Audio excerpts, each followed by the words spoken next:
On the 16th of March, Iran reportedly fired hypersonic Fatah missiles directly at Rafael Advanced Defense Systems and Israel Aerospace Industries.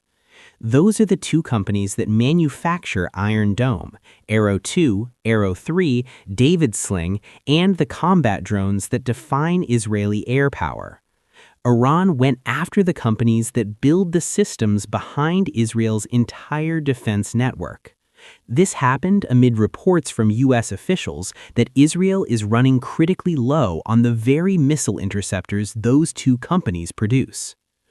Iran designated the strike as Wave 55 of Operation True Promise 4, codenamed Omu Sa bin Jafar.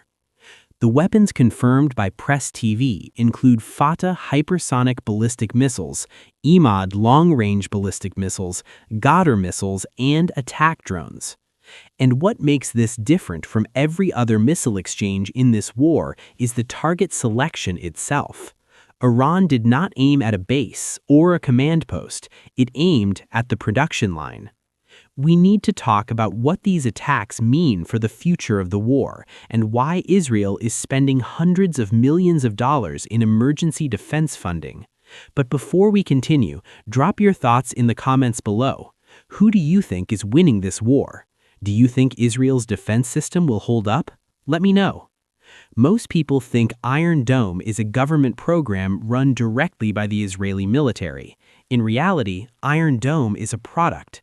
It is manufactured by Rafael Advanced Defense Systems. So is David Sling. So are the Spike anti-tank missiles carried by IDF infantry and mounted on armored vehicles.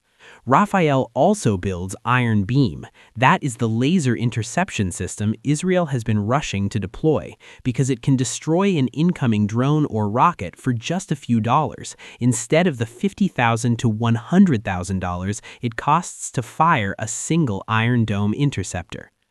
On top of that, Rafael is embedded in Israel's cyber warfare and electronic warfare. This is not just a contractor. This is the backbone of Israeli defense. And here's the part that should stop you cold. In August of 2025, Yuval Bassi, vice president of Rafael, said publicly that Iran's hypersonic missile development had forced his company and the IDF to fundamentally rethink how they approach air defense. His exact words were that hypersonic missiles represent a new era in air defense. He warned that the old model, launching a faster interceptor to chase down an incoming warhead, no longer works against this class of weapon. The head of the company that builds the interceptors publicly admitted the interceptors cannot keep up. We will come back to what that admission means in the context of what just hit his facilities. Now look at the other side of the equation.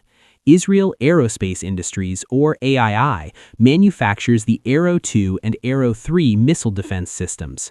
Arrow 3 is the most advanced anti-ballistic missile platform Israel operates.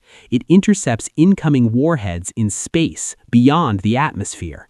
Arrow 2 handles threats in the upper atmosphere.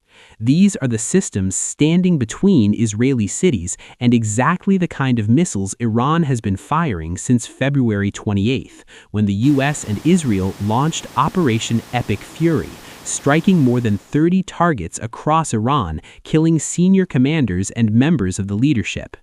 Iran's retaliation was immediate, and it has not stopped. But Israel Aerospace Industries does not just build interceptors. It produces surveillance drones, Hermes 900 unmanned aerial vehicles, cruise missiles, satellite systems, and critical aerospace components. Between Rafael and AII, you're looking at the entire production chain behind Israel's shield and its sword, and Iran put both of them in the crosshairs on the same morning. 2 days before this attack, on March 14th, Semaphore published a report citing U.S. officials who confirmed Israel had informed America that it is running critically low on ballistic missile interceptors. The same report noted Israel entered this current war already depleted. The 12-day conflict with Iran in June 2025, Operation Rising Lion, consumed enormous quantities of Arrow 2, Arrow 3, and THAAD interceptors. An analysis published by Arms Control Wonk tracked the expenditure. At least 34 Arrow 3 interceptors, roughly 9 Arrow 2 interceptors, and 39 THAAD interceptors. The THAAD expenditure alone exceeded $495 million. The fiscal year 2026 defense budget projects only 32 new THAAD interceptors for the entire year. More than one full year of THAAD production was burned through in just 12 days last summer. Now stretch that over 17 days of continuous fighting since February 28th, 56 named waves of Operation True Promise 4. Wave after wave of ballistic missiles crossing into Israeli airspace. The conflict has spread across multiple countries and has killed more than 2,000 people across the region. The Strait of Hormuz is effectively blocked. Major shipping has been disrupted. Oil has surged past $100 per barrel. Even digital infrastructure has been hit, with reports of damage to facilities in the UAE and Bahrain. This is not a contained military exchange. This is a supply chain crisis wrapped in a war. A U.S. official told Semaphore the shortage was something we expected and anticipated. Translation: they knew Israel's stockpiles were thin before the first shot was fired. Another official said Israel is coming up with solutions to address the problem, but those solutions were not specified. Within hours of that report going public, the Israeli government approved an emergency transfer of 2.66 billion shekels, approximately $826 million, to the defense ministry. The official justification: urgent and essential defense procurement. That vote happened by phone late at night. And it gets worse. Consider the unit costs. A single Arrow 2 interceptor runs approximately $3 million. An Arrow 3 costs around $2 million. A THAAD interceptor costs roughly $12.7 million. Each THAAD battery holds 48 interceptors and requires 95 American personnel to operate.